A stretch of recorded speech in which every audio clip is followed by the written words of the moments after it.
WSO parents. Welcome to this How to Enjoy the Winter Break video. This video will give you some tips and ideas for the upcoming break. Whether you are traveling or staying in Dubai, we will discuss tips and tricks for traveling abroad, enjoying family time, how to keep a routine and schedule, fun activities and projects, and finally, how to limit your child's screen time and recommended apps. A special thanks to the entire inclusion team, some of our amazing students, and our very own Vice Principal Joanne Keeden and Head of Onyx House Justine Sexton for their help and participation in creating this video. We hope you will enjoy it and that it will help you and your family to enjoy the winter break. Tips and tricks when traveling. Some of you will travel during the winter break. And as exciting as this will be, it can also create anxiety among some children.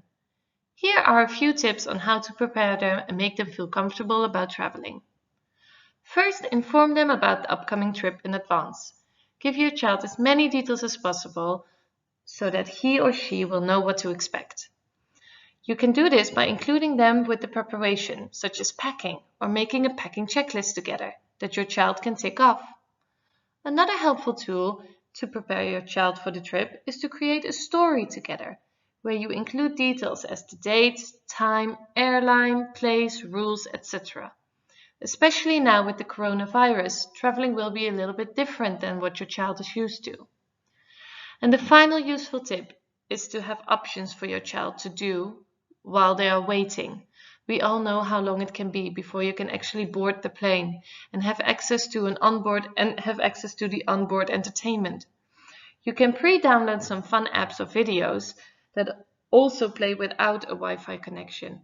Or if you want to limit or avoid screens, you can make a wait bag or a busy bag with your child. This is a bag full of small toys and activities that might be your solution for the waiting. The following video will show you an example of a travel story and give you more details about the wait bag.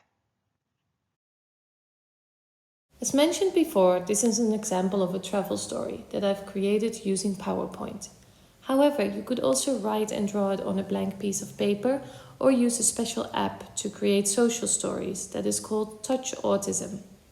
Social stories like this one about traveling isn't just for children with autism, but for any child who benefits from a bit of extra preparation about what to expect and what is expected from them. When you make your social story for your child, it is important to add in many details, like departure times, how to get to the airport, how long the flight is, etc. I would also recommend for your child to help create the social story with you. They could find the pictures to go with the text, or if they are creative and like drawing, let them draw and color the pictures themselves. So in this example, it's explained what the destination is, how to get to the airport, then the procedures at the airport and what your child can expect. The waiting can be long while traveling, and therefore you might want to create a special waiting bag for your child. Add in all their favorite and new toys for them to play with. Include your child in the weeks before the trip to collect items for their waiting bag and make sure that they do not play with these items before the trip so they will not lose interest in the toys. Explain to them what you expect from them on the plane and what they can do while they're on the plane.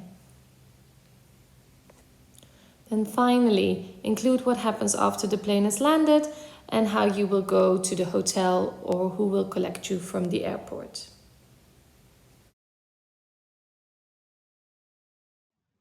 This next slide is about family time and how you can ensure that you will enjoy quality family time together. If you have more than one child, it might be fun to spend some one-on-one time with each other. You can also try and find common interests and activities for the whole family to enjoy, or let your children take turns in choosing the activity. If you're visiting extended family, you might want to create some awareness regarding your child's needs and how they can support you on the busy family gatherings. And finally, it is important to manage your own expectations. Going on trips and visiting friends and family might sound like a lot of fun, but for some children it can be overwhelming, so make sure that you keep that in mind. The next video is from our Vice Principal Joanne Keeden and Justine Sexton, who is the head of Onyx House. They will share their tips about how they enjoy the winter break with their family.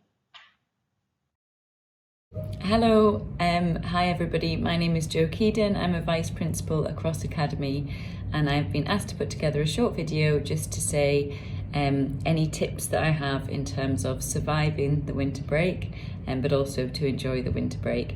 So I have two young children. So I have Noah, who is in FS1, and I have Iris, who is 1 year old this month. So it's quite busy at home, as you can imagine, quite noisy. And I'm sure that's very similar to many of your households. So obviously this winter break, 3 weeks off, is a fantastic time to have with your family. But you know, realistically, we know that it can be stressful sometimes, and especially when the children are so excited, especially for this holiday, seeing family and possibly getting some presents. So it does tend to mean that the children are more excited, and that can mean that behaviours can go all over the place. Well, that certainly happens in my house. So I was thinking about any tips that I would give, and by no means am I an expert, but I thought of a couple of things. So first of all, forward planning. I find that really helps if we look ahead and just try and make sure that we have planned things out. I also, I personally am very guilty of trying to plan in too many things. So something I'll definitely be trying to do this break is to say no to some things, so that we don't try and cram too many things in at once, so that we can actually enjoy and we don't end up really stressed going from place to place. So forward planning and say no to some things so that you can have some more quality family time. I also thought, for my son personally, what I find works well with him is if I give him advance warning of what's going to happen.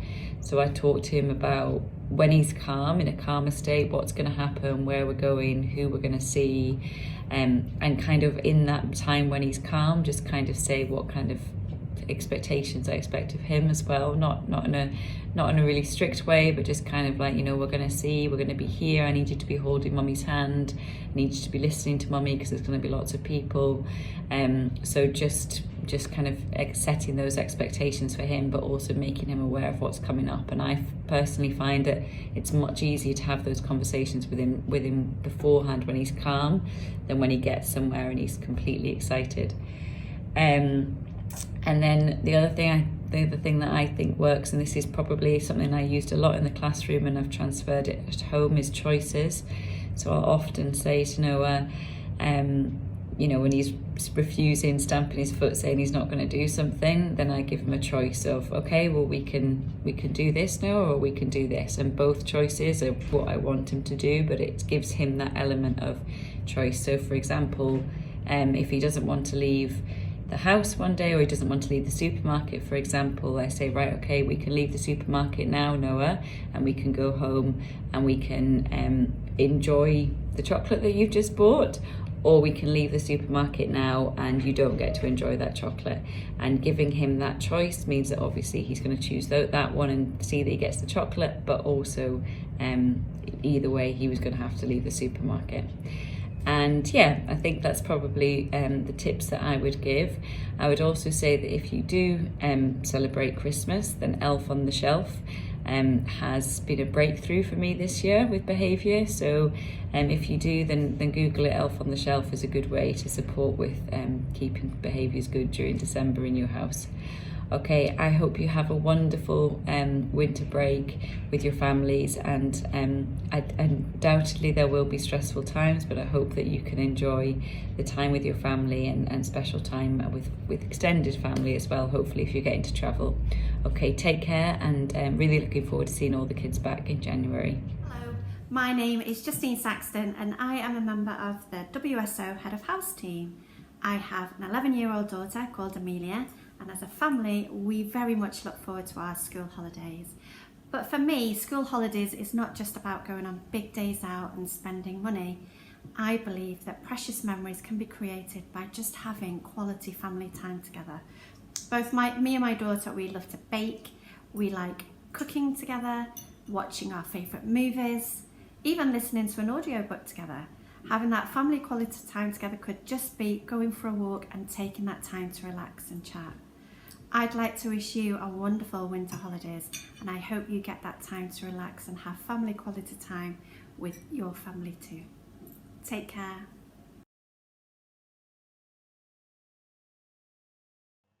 Routine and schedule. Without school, keeping a routine can be difficult. And as some children will do fine without a daily routine, others really depend on having their day structured for them. So depending on your child, decide how you want to establish a daily routine during the holidays. For starters, you can make a calendar together as a family by choosing activities together and deciding on which day you want to do what. Apart from activities, you can even break up the day in a morning, afternoon, and evening schedule. Especially for those parents who will work during the winter break, it can be useful to plan your child's day beforehand and discuss this with the person who is looking after your child. Also, make sure to include your child in the daily plan so that he or she knows what to expect, and this can also stop your child from asking what they are going to do on what day. Try to create a balance, and when you know you are going to visit family and that the day can be long for your child, allow them to take a nap or a sleep in and have a more relaxing day. In the next video, we will show you 2 examples of how you can plan your activities during the winter break as a family.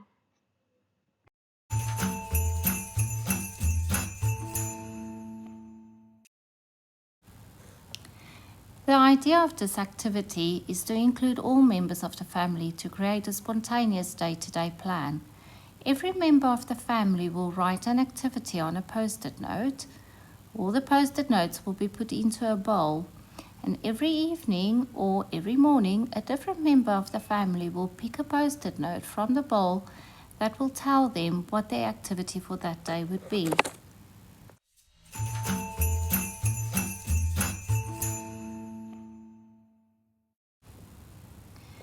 The idea of the calendar is once again to include all members of the family in creating a more structured plan for the break. Everyone can still write their activities on a post-it note, but instead of a spur-of-the-moment decision, these activities can be planned in advance. Try to keep a balance between indoor and outdoor activities. The benefit of the calendar is to plan ahead. It reduces anxiety of not knowing what comes next, and it gives members of the family something to look forward to. Keep in mind, if unexpected changes occur, take the time to alter the calendar accordingly and talk it through with your children. Activities and projects. The day can feel long without school, and apart from playing on a device or wanting to visit an adventure park, it can be difficult for your children to come up with activities to do. To give you a few ideas, the team and some of their amazing students have made you this video full of fun things to do during the break.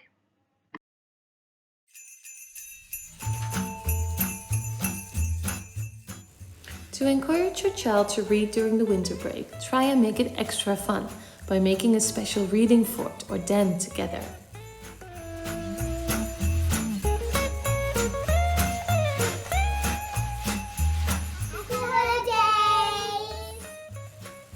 Fun writing activities for your child to do during the break could be writing a letter or a postcard to a friend or family member, creating their own winter poem, or keep a winter break diary to write down all the exciting things they do during the holiday.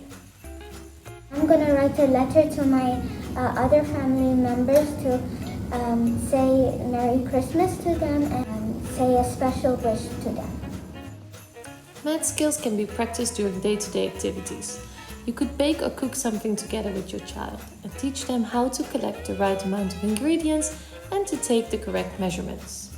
Or if you're not a big fan of writing and you're a bigger fan of maths, you can do this. Christmas break-in! Also, you need these burning cups. You can either make a marshmallow snowman, a Christmas cake, milk and cookies, and Rocky Road. This is just helping us increase your math skills so make sure you have the one which is 100 milliliters and one which is 250 milliliters. Thank you. Goodbye.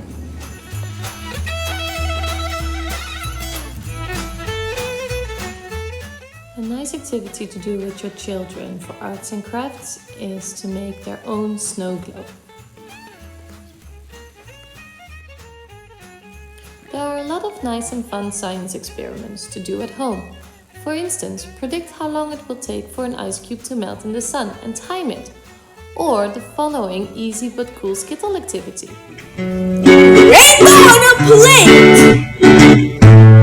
What you will eat is Skittles! A plate! A jug! Water! Adult supervision! The setup! Arrange Skittles on the plate!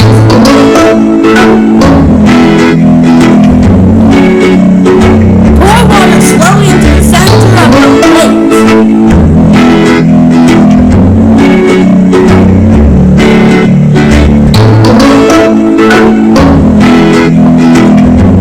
Now watch what's happening.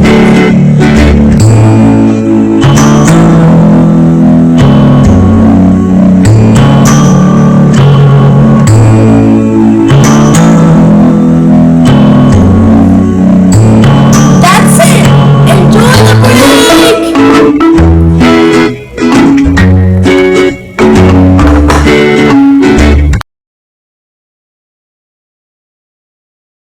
Apart from English, maths, and science, it is also important to encourage your child to practice Arabic at home. By scanning the QR codes, you can visit websites for your child in Key Stage 1 to practice the alphabet and vowel sounds.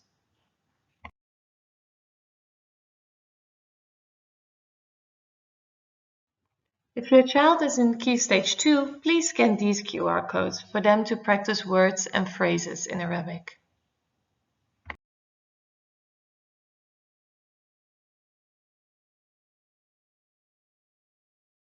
Sensory play. As the weather is now perfect during the winter in Dubai, outdoor sensory play is a great activity to do if you have younger children. Not only do most kids love to get messy, sensory play is great for the development of your child's senses. The following video will explain the benefits of sensory play and give you a few fun and easy examples for you to try out. Hi everyone, today I am going to be talking about the benefits of sensory play and sensory play that can take place outdoors because the weather is just so beautiful now in Dubai. So if you're not familiar with sensory play can include any activity that stimulates a young child's sense of touch, smell, taste, sight and hearing, as well as anything which engages their movement and balance. It's something that I've always tried to incorporate into my home life with my own 2 children. And here are some pictures of Sebastian, and he is outside just in a water tray with some fruit. Obviously there it's not just a case of engaging his smell. He is touching the fruit, he's feeling its texture, he is listening to the splashes of the water, he's learning to move in perhaps a slippery liquid. So there's lots and lots of learning going on in just that one activity.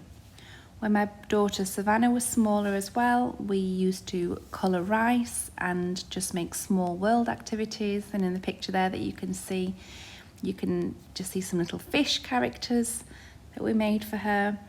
But what I also will say is please don't feel under any pressure to make activities look beautiful or for them to feel like they have to go right as well. As the next picture will demonstrate, that sensory play definitely doesn't always go to plan and children do have their own ways of working. So that was Savannah again when she was younger, and I believe it was chickpeas or lentils. Yeah, that was not the intended outcome, but she had other ideas. So yeah, just enjoy it and just follow your children's lead if you decide to engage in some sensory play. So sensory play, why do we do it? So here are just a few examples of why sensory play is beneficial for our children. The first one is that it builds the nerve connections in the brain. It encourages the development of fine and gross motor skills. It supports your child's language development, especially if you are engaging with that play with them and describing exactly what they are doing when they are playing with the activity. It encourages scientific thinking and problem solving.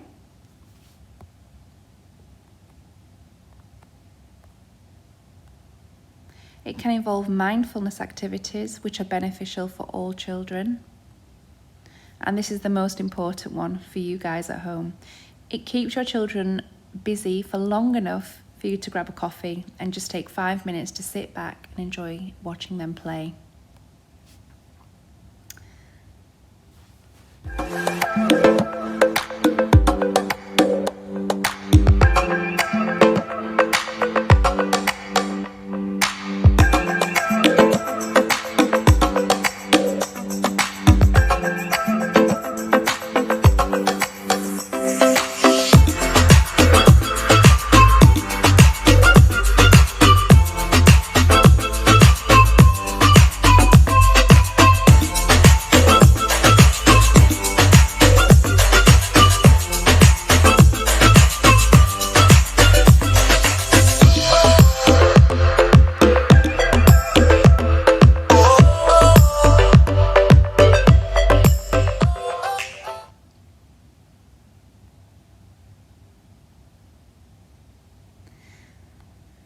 So in that video there, you could see my daughter Savannah, who is now 3 and still loves engaging in sensory play. Now today's ideas that I'm going to share with you are for perhaps younger children, but I'm sure your older kids would love them too. One of the first things I'm going to explain is taste safe mud. And the reason why I have put it's taste safe is because if it does get into your baby or your toddler's mouth, it is okay because the ingredients are edible.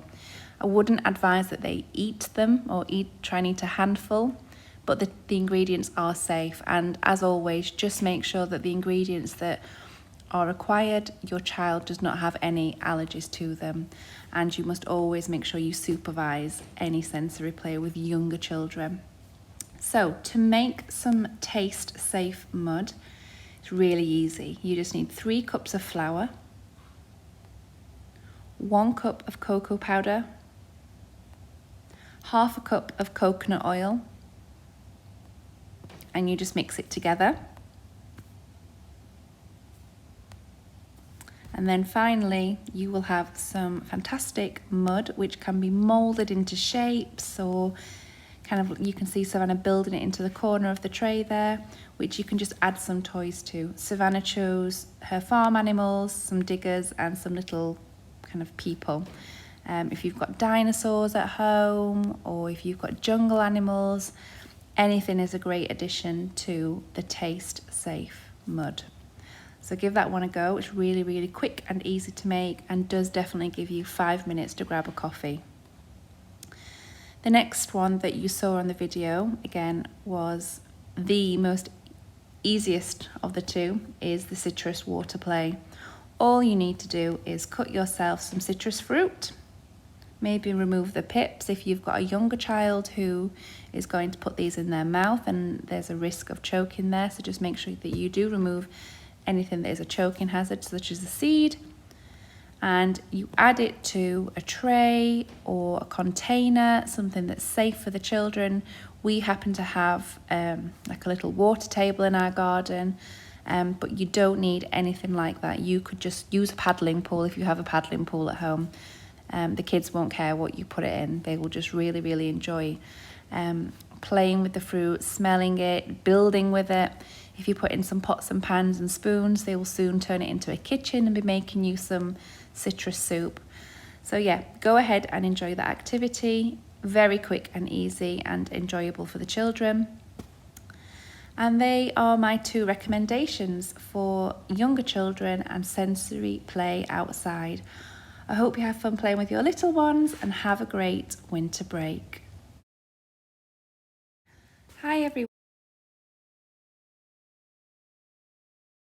Screen time. Hopefully the previous video has given you and your children some ideas of activities to do that don't involve a screen.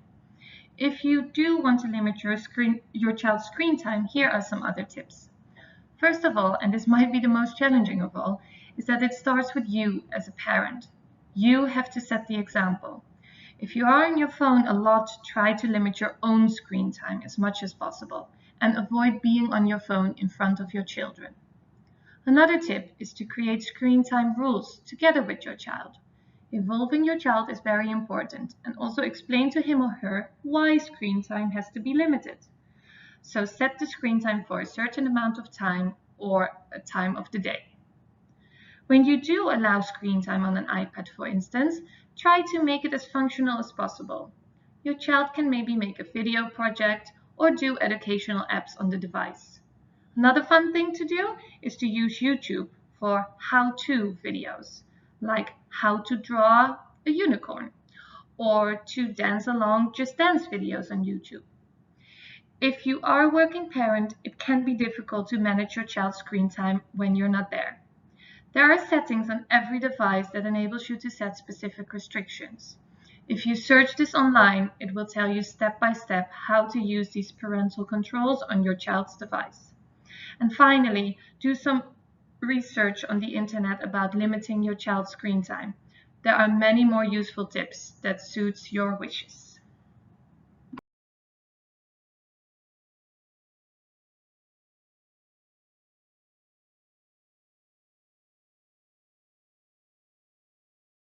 Please have a look at the following apps that you might want to try out with your child during this break. Some of them are free of charge, others are not.